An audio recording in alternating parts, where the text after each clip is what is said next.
ആരോഗ്യത്തോടെ ഇരിക്കാം. മികച്ച പരിചരണം ഞങ്ങളുടെ ഉറപ്പ്. Shoranur medical trust, Shoranur.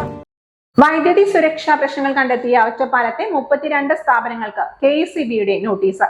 പ്രശ്നങ്ങൾ ഉടൻ പരിഹരിക്കണമെന്ന് ആവശ്യപ്പെട്ടാണ് വിദ്യാഭ്യാസ സ്ഥാപനങ്ങൾക്ക് ഉൾപ്പെടെ ഒറ്റപ്പാലം KECB സെക്ഷൻ നോട്ടീസ് നൽകിയത്. സുരക്ഷയെ ബാധിക്കുന്ന പ്രശ്നങ്ങൾ പരിശോധനകളിൽ കണ്ടെത്തിയതിനെ തുടർന്നാണ് നടപടി. KECB കണ്ടെത്തിയ പ്രശ്നങ്ങൾ പരിഹരിച്ച് 15 ദിവസത്തിനകം KECBയെ അറിയിക്കണമെന്നും വീഴ്ച വരുത്തിയാൽ കണക്ഷൻ വിച്ഛേദിക്കുമെന്നും അറിയിച്ചാണ് നോട്ടീസ് നൽകിയത്. വൈദ്യുതിയുമായി ബന്ധപ്പെട്ട അപകടങ്ങൾ കൂടുന്ന സാഹചര്യത്തിലാണ് നടപടി. 13 അംഗൻവാടികൾ, 7 സ്കൂളുകൾ, 8 കോളേജുകൾ, 2 ITIകൾ, 2 ഹെൽത്ത് സെന്റർ, ഹോസ്റ്റൽ എന്നിവയ്ക്കാണ് KECB നോട്ടീസ് നൽകിയിട്ടുള്ളത്.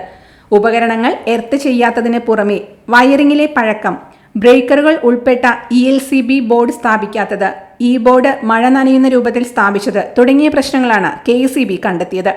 KECBയുടെ ഭാഗത്തു നിന്ന് ചെയ്യേണ്ട നടപടികൾ പൂർത്തിയാക്കിയ ശേഷമാണ് മറ്റുള്ളവ പരിഹരിക്കാൻ നോട്ടീസ് കൈമാറിയത്.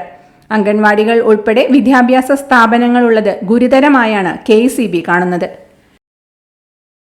ചിത്തര women's academy, SMP junction, Shoranur, opposite private bus stand, Pattambi.